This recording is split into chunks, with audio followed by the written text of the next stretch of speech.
दोस्तों, आजकल सभी व्यक्ति अपने शरीर में बल और ऊर्जा बढ़ाने के लिए विभिन्न तरह की दवाइयों का प्रयोग करते हैं, एक्सरसाइज करते हैं, जिम करते हैं, लेकिन उसके बाद भी उनके शरीर में वो बल, वो ऊर्जा नहीं बढ़ पाती है जो वो बढ़ाना चाहते हैं। दोस्तों, आज की इस वीडियो में हम आपको महान गुरु द्वारा बताई गई ऐसी 5 चीजों के बारे में बताएंगे जिसका यदि आप प्रयोग करते हैं तो 10 से 15 दिन के अंदर आपके शरीर में ऊर्जा का संचार होगा, आपका शरीर बलशाली होगा। आप जिम जाकर भी ऐसा नहीं बना पाएंगे जैसा शरीर इन चीजों को लेने से आपका बन जाएगा। और इन चीजों का प्रयोग हमारे जितने भी ऋषि मुनि थे, राजा थे, महाराजा थे, सभी लोग इनका प्रयोग किया करते थे। तभी तो वो 70 साल की उम्र में भी हमेशा ऊर्जा से भरपूर रहते थे। उनका शरीर इतना बलशाली रहता था, इतना वृद्धावस्था में भी युद्ध करने के लिए सक्षम रहते थे। तो आइए जानते हैं वो कौन कौन सी ऐसी चीजें हैं जिनका प्रयोग करके हम अपना वजन बढ़ा सकते हैं, हम अपने शरीर को शक्तिशाली बना सकते हैं। और इन चीजों का प्रयोग करने के बाद आप ऊर्जा से भर जाएंगे। एक बार की बात है, एक गुरु जो आयुर्वेद के सबसे बड़े ज्ञाता थे, उनके पास एक युवक आता है और कहता है कि गुरुवर, मैंने आपके बारे में बहुत सुना है, कृपया करके आप मेरी समस्याओं का समाधान निकालें। ये सुनकर गुरुजी मुस्कुराने लगते हैं और कहते हैं कि बेटा बताओ क्या समस्या है तुम्हारी। अब युवक कहता है कि गुरुवर, मैं हमेशा थका थका महसूस करता हूं, मुझे हमेशा ऐसा लगता है मानो मेरे शरीर में ऊर्जा है ही नहीं। अभी मैं बस 20 साल का हुआ हूं और मेरे चेहरे पर अभी से ही झुर्रियां पड़ने लगी है। मेरा दिमाग किसी भी कार्य में लगता ही नहीं है।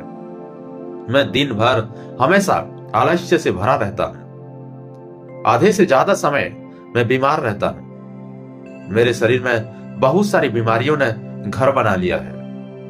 इसीलिए आप मुझे कुछ ऐसा उपाय बताएं जिससे मेरे ज्यादा पैसे भी खर्च ना हो और मैं ऊर्जा से भरपूर रहूं। मुझे कभी कोई बीमारी पकड़ तक ना पाए, मेरा शरीर शक्तिशाली बन जाए और दिमाग अच्छे से कार्य करे।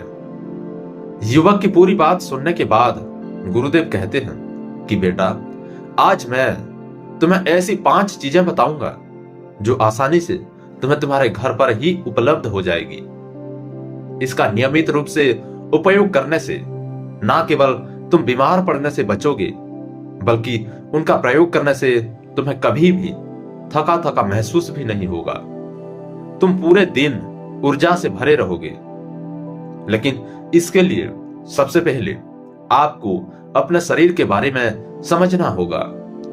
हमारे शरीर का प्रत्येक अंग, चाहे आपकी त्वचा हो, आपके बाल हो या आपके शरीर का कोई भी अंग क्यों ना हो, वो प्रोटीन से बना होता है। आपकी मांसपेशियां प्रोटीन से बनी होती है।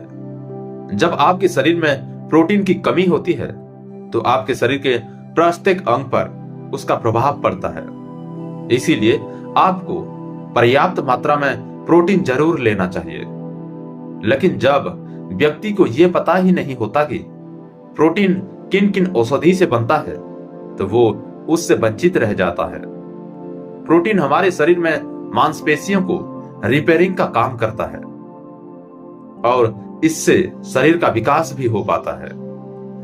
अब मैं जो आपको बताऊंगा उसे ध्यान से सुनना। ये जो हमारी धरती माता है, ये बहुत ही कम पैसे में ऐसी चीजें उपलब्ध कराती है जिन्हें गरीब से गरीब व्यक्ति भी उपयोग कर सकता है। फिर गुरु आगे बताते हुए कहते हैं कि हमारे शरीर में प्रोटीन का विकास 2 तरह से होता है जिन्हें एमिनो एसिड कहा जाता है। ये एमिनो एसिड जब जुड़ते हैं तो एक ऐसी श्रृंखला बनती है और इसके जुड़ने से प्रोटीन का निर्णय होता है। और ये जो एमिनो एसिड होते हैं ये 2 तरह के होते हैं, जिनमें पहले वो होते हैं जिन्हें आपका शरीर अपने आप ही बना लेता है और दूसरे वो होते हैं जिन्हें आपको बाहर के आहार से प्राप्त करना होता है। इसीलिए जो आप आहार लेते हैं उसमें एमिनो एसिड नहीं होता तो आपके शरीर विभिन्न प्रकार की बीमारियों से और भिन्न भिन्न प्रकार के तत्वों की कमी से बीमार पड़ जाते हैं, जिसका असर आपके शरीर पर पड़ता है। आपका शरीर कमजोर हो जाता है, आपको थकान महसूस होती है, आलस्य आता है, हड्डियों की मजबूती कम हो जाती है, मांसपेशियां ढीली पड़ जाती है, बाल सफेद हो जाते हैं, चेहरे की चमक खत्म हो जाती है, आंखों की रोशनी भी धीरे धीरे कम हो जाती है, शरीर की ऊर्जा चली जाती है। इसीलिए इन सब को संतुलन में रखने के लिए अब ये जो चीज हम आपको बता रहे हैं उसका आपको नियमित रूप से प्रयोग करना चाहिए। पहली चीज, गुरु युवक को पहली चीज बताते हुए कहते हैं कि पहली चीज है पनीर। आप चाहे कितना भी आहार खा लो, आपको वो प्रोटीन नहीं मिलेगा जो आपको पनीर खाने से मिलता है। मार्केट में पनीर को पोषक तत्वों का खजाना बताया गया है। पनीर आपको सामान्य से लेकर गंभीर शारीरिक समस्याओं तक से बचाता है। इसमें मौजूद होते हैं कैल्शियम, प्रोटीन, फास्फोरस, फोलेट इत्यादि। इसमें मौजूद विटामिन डी और कैल्शियम आपको कैंसर के खतरे से बचाते हैं। इसमें मौजूद कैल्शियम और फास्फोरस आपकी हड्डियों को मजबूत बनाते हैं और आपको अन्य तरह की कई बीमारियों से बचाते हैं। इसमें पाया जाने वाला सेलेनियम नामक एंटीऑक्सीडेंट लंबे समय तक आपको जवान रखता है, स्वस्थ रखता है, जिससे आप जल्दी से वृद्ध दिखाई नहीं देते। पनीर में मौजूद प्रोटीन शरीर को सिर्फ ना केवल ऊर्जा देता है बल्कि मांसपेशियों के लिए बहुत महत्वपूर्ण होता है। ये आपकी मांसपेशियों को मजबूत बनाता है। साथ ही प्रोटीन वजन को संतुलित रखने में भी सहायक होता है। इसीलिए आपको लगभग 100 ग्राम पनीर का सेवन जरूर करना चाहिए। दूसरी चीज, गुरु दूसरी चीज बताते हुए कहते हैं सोयाबीन। सोयाबीन में प्रचुर मात्रा में प्रोटीन होता है। इसमें कई तरह के जरूरी अमीनो एसिड पाए जाते हैं जो कि मांसपेशियों और हड्डियों को स्वस्थ रखने के लिए मदद करते हैं। सोयाबीन को फाइबर का बेहतरीन स्रोत माना जाता है। इसके 1 कप सोयाबीन में 20 ग्राम तक फाइबर पाया जाता है जो कि सेहत के लिए काफी लाभदायक होता है। जो लोग शाकाहारी होते हैं उनके लिए सोयाबीन वरदान है, क्योंकि जो लोग मांस का प्रयोग करते हैं उनको भी इतना प्रोटीन प्राप्त नहीं होता जितना कि शाकाहारी लोगों को सोयाबीन से मिल जाता है। सोयाबीन में आयरन भी पाया जाता है जिससे शरीर में खून की कमी नहीं होती। यह सोयाबीन फैट्स का बहुत ही बेहतरीन स्रोत है।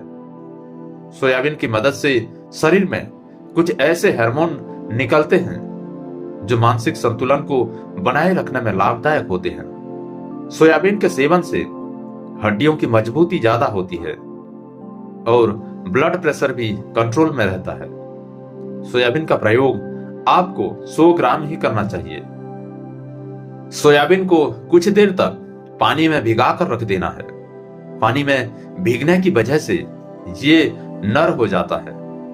इसके बाद आप इसका सेवन कर सकते हैं। आप चाहे तो इसे कच्चा भी खा सकते हैं या फिर सब्जी बनाकर भी इसका प्रयोग कर सकते हैं। तीसरी चीज, फिर गुरुजी शिष्य को तीसरी चीज बताते हुए कहते हैं अंकुरित दाल का प्रयोग आप जरूर करें।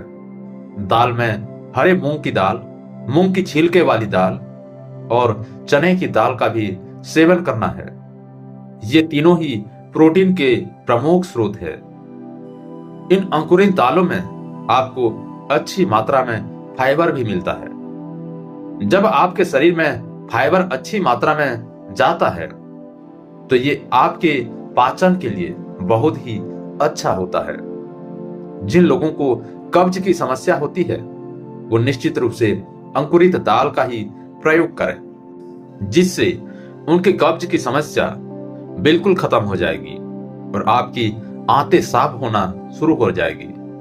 शरीर में जमी सारी गंदगी साफ हो जाएगी, जिससे आपका पाचन सही तरह से काम करेगा। फिर गुरुदेव कहते हैं कि जो वस्तु प्रकृति के सबसे निकट होते हैं वो आपकी प्राण शक्ति को उतना ही ज्यादा बढ़ाती है, और अंकुरित दालों में जीवन है जो आपके प्राण शक्ति को बढ़ाती है, ऊर्जा को बढ़ाती है, आपको तरोताजा रखती है। चौथी चीज, फिर गुरुजी चौथी चीज बताते हुए कहते हैं कि आप भुना हुआ चना इत्यादि का सेवन भी कर सकते हैं, क्योंकि इसमें भरपूर मात्रा में विटामिन होता है। इसका दो तरह से प्रयोग कर सकते हैं। एक तरीका तो यह है कि आप चने का सेवन ऐसे ही कर लें, और दूसरा तरीका यह है कि आप इसे मोटा पिसवा कर फिर इसे पानी में मिलाकर और थोड़ी सी खांड डालकर आप इसे पी सकते हैं। इससे आपके शरीर को ऊर्जा मिलती है। पांचवी चीज, इसके बाद गुरुदेव पांचवी चीज बताते हुए कहते हैं कि मूंगफली का सेवन करें। अभी के समय में यानी कि ठंड के समय में मूंगफली बहुत मिलती है। मूंगफली में बहुत ज्यादा पोषक तत्व पाए जाते हैं जो हमारे शरीर के लिए बेहद जरूरी है। इसमें iron, calcium, vitamin, zinc, phosphorus इत्यादि पर्याप्त मात्रा में पाए जाते हैं। इसका सेवन करने से आप कई सारी बीमारियों से बच सकते हैं। अगर आप नियमित रूप से मूंगफली का सेवन करते हैं तो आपको दिल की बीमारी कभी नहीं होगी। मूंगफली सर्दी जुकाम से आपको राहत दिलाती है। यह शरीर को अंदर से गर्म रखती है। इसके रोजाना सेवन से फेफड़ों को मजबूती मिलती है। इस मौसम में यदि हम सर्दी, खांसी, जुकाम से बचना चाहते हैं तो हमें नियमित रूप से इसका सेवन करना चाहिए। आपको नियमित रूप से एक मुट्ठी मूंगफली का ही प्रयोग करना है। ज्यादा मात्रा में आपको इसका प्रयोग नहीं करना है। फिर गुरुजी उस युवक से कहते हैं कि बेटा, मेरे बताए गए नियमों का यदि आप नियमित रूप से प्रयोग करोगे, सेवन करेंगे, देखना तुम्हारी सारी बीमारियां दूर हो जाएगी और तुम बहुत अच्छा अनुभव करोगे। अब उस युवक ने गुरुदेव को धन्यवाद दिया और वहां से चला गया। तो दोस्तों, उम्मीद करता हूं आपको इस कहानी से जरूर बहुत कुछ सीखने को मिला होगा। ये कहानी आपको कैसी लगी हमें कमेंट बॉक्स में कमेंट करके जरूर बताएं, और साथ ही इस कहानी को अपने दोस्तों के साथ जरूर शेयर करें ताकि उन्हें भी इस कहानी से कुछ सीखने को मिल सके। धन्यवाद।